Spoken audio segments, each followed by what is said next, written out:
हाय, कैसे हैं आप लोग। I am making this video related to any competitive examination. I am not talking about especially GATE examination. I am talking about all those competitive examination which is happened in our country.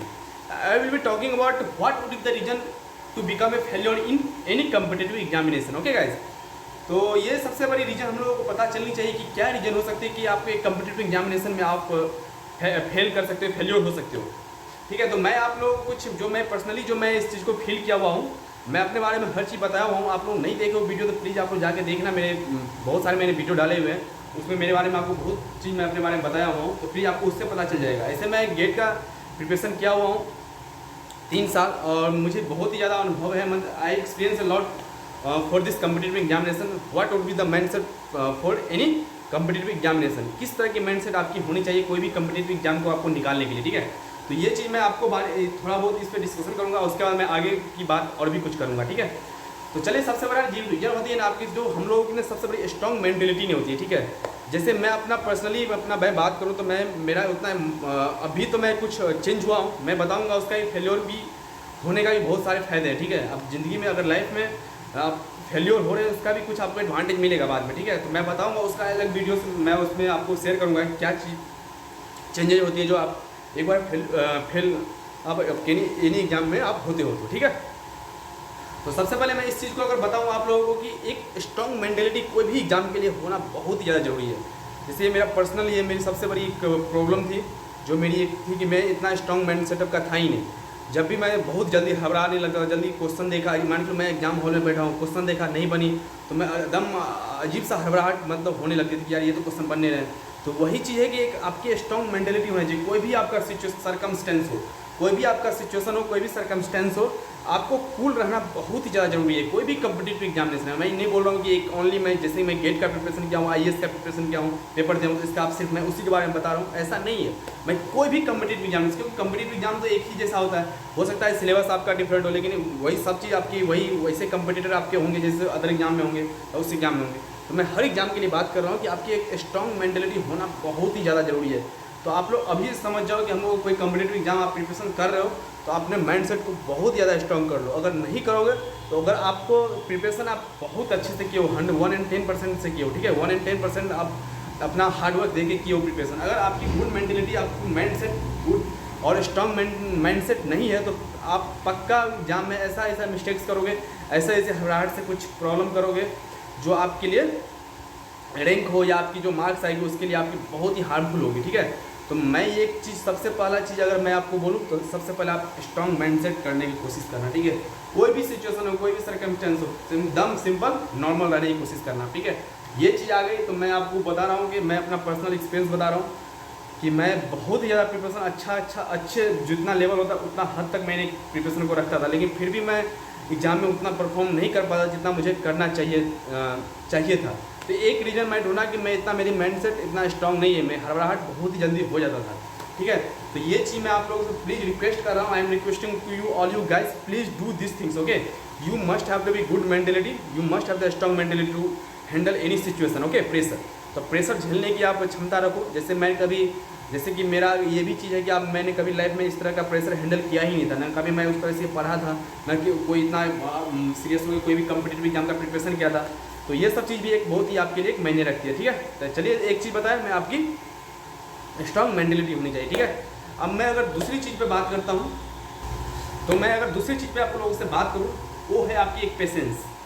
Patience मैं किस sense से बोल रहा हूँ, क्योंकि मैं इस sense से बोल रहा हूँ कि हम लोगों के अंदर ना एक घबराहट आई थी कि यार ये तो 100 क्वेश्चन है, इस तरह से 100 क्वेश्चन करना है अपने को, या 65, जैसे कि अगर मैं गेट की बात करूँ आप लोगों के लिए, गेट में जैसे क्वेश्चन 65 आते हैं तो दिमाग में एक सेटअप आ जाती है 65 क्वेश्चन है इस तरह, लेकिन हमको सारा को करना है, जल्दी देखना है, फिर करना है, जल्दी देखना है।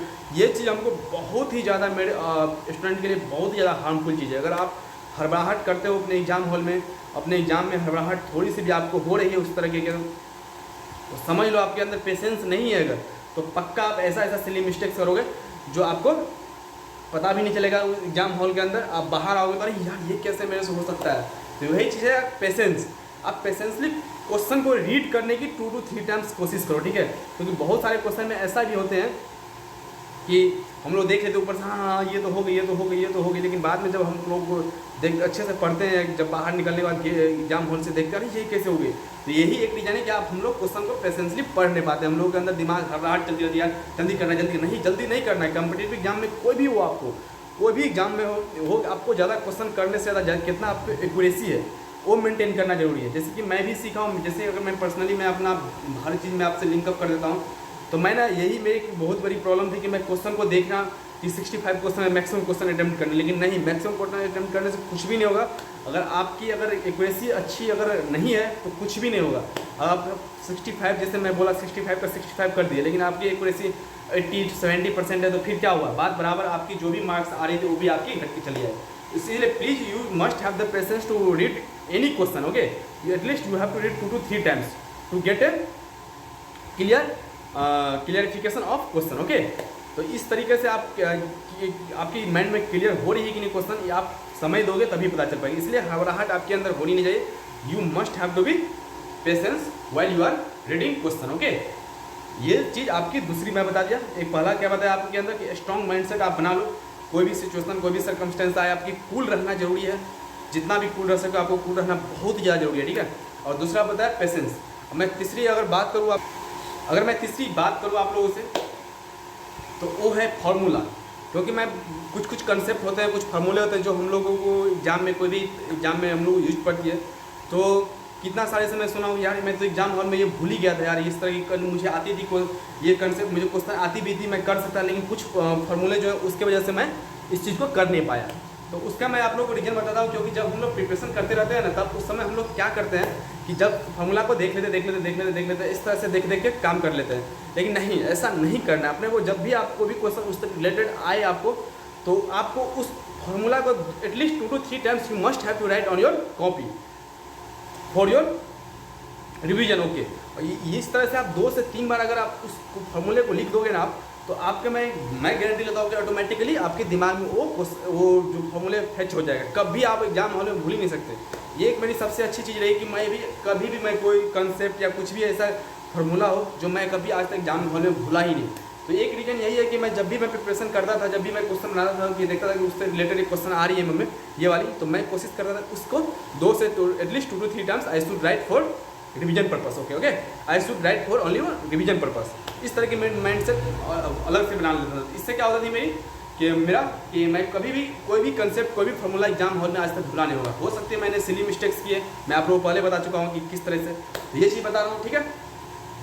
चौथी चीज़ अगर मैं आप लोगों को बताऊँ तो वो है आपकी एक, जब हम क्वेश्चन सोल्व करते हैं ना, तो इतनी घबराहट में जब हम लोग पैड पे या कोई कॉपी पे क्वेश्चन सोल्व करते रहते हैं, तो उस समय हम लोग उतना क्लियर नहीं कर पाते हैं, एकदम पूरा घोंच पोंच करके क्वेश्चन को हम सोल्व करते हैं।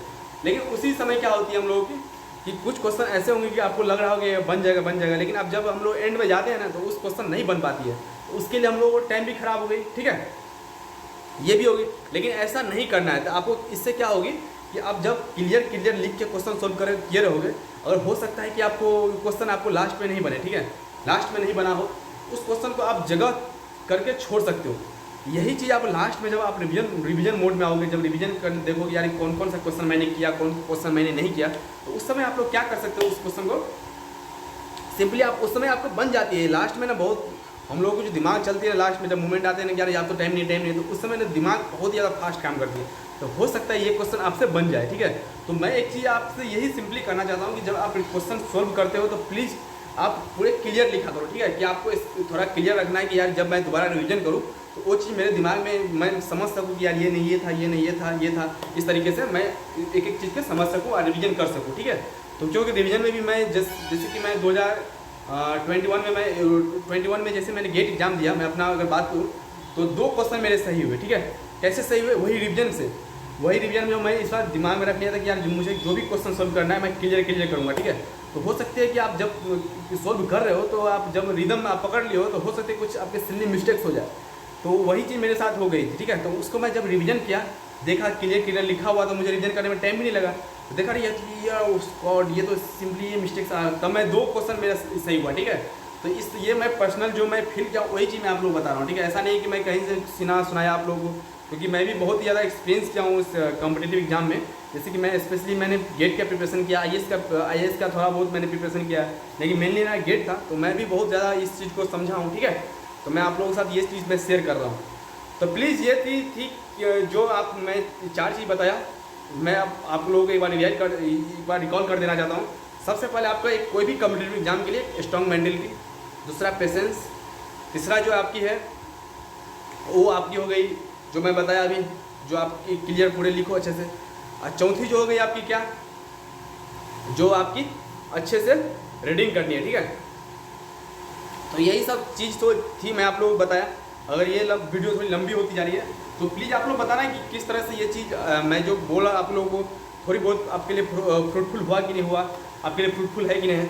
तो प्लीज़ आप लोग बताइए, और इस चीज़ को मुझे कमेंट में मैं आपका इंतजार करूँगा कि कुछ अगर प्रॉब्लम हो तो आप कमेंट में लिखिए, जिससे मैं आप लोगों को रिप्लाई करने की कोशिश करूँ, और ऐसा कुछ आए तो मैं अलग से वीडियो बनाऊँ। ठीक है, तो चलिए फिर मिलते हैं अगले वीडियो में, तब तक के लिए बाय। हाँ, थैंक यू।